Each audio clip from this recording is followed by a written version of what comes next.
பாஜகவும் மட்டும் அல்லாமல் பாஜக ஆதரவு ஊடகங்கள் அல்லது பொதுப்படையாக தங்களை ஒரு சார்பாக காட்டிக்கொள்ளாமலே, ஆனால் ஏதோ ஒரு வகையில் ஆளும் தரப்புக்கு சாதகமாக செயல்படுகிறவர்கள் இவர்கள் எல்லாமே ஒரு ஒரு சித்திரத்தை உருவாக்குகிறார்கள். இத்தோடு அந்த இந்தியா கூட்டணி என்பது சிதைந்து விட்டது, அது முறிந்து விட்டது. அவர்கள் கூடியது என்பது ஒரு சம்பிரதாய கூட்டம் தான்.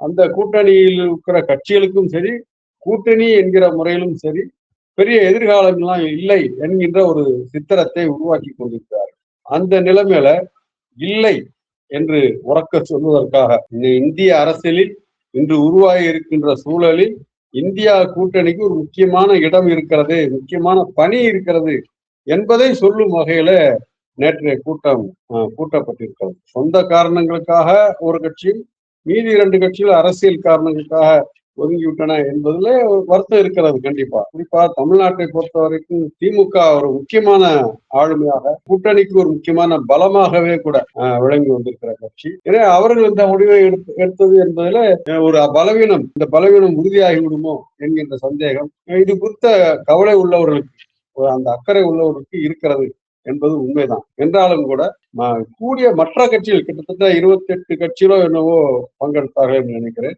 பெரிய கட்சிகள் தவிர்த்து சிறு சிறு கட்சிகள் உட்பட எல்லாம சேர்ந்து அத்தனை கட்சிகள் பங்கெடுத்திருக்கிறார்கள். சில நல்ல முடிவுகளையும் எடுத்திருக்கிறார்கள். குறிப்பாக 2 மாதத்துக்கு ஒரு முறை கண்டிப்பாக கூடுவது என்று இப்ப அடுத்த கூட்டத்துக்கான தேதியும் முடிவு செய்திருக்கிறார். அடுத்த ஆகஸ்ட் மாதத்துல 8ஆம் தேதி கூடுவது. இப்படி ஒரு தொடர்ச்சி என்பது அமையும் என்றால், உறுதியாகும் என்றால், இடையில சின்ன சின்ன பிரச்சனைகள் வரலாம்.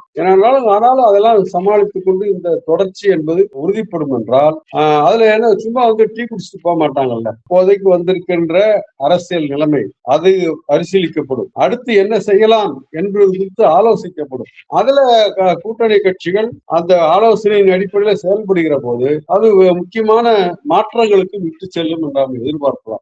விட்டு செல்ல வேண்டும் என்ற விருப்பத்திலிருந்தே கூட நான் வைக்கிறேன். எனவே இந்த நான் சொன்னது போல நேற்றைய கூட்டம் என்பது நிச்சயமாக ஒரு அரசியல் முக்கியத்துவம் வாய்ந்த கூட்டமாக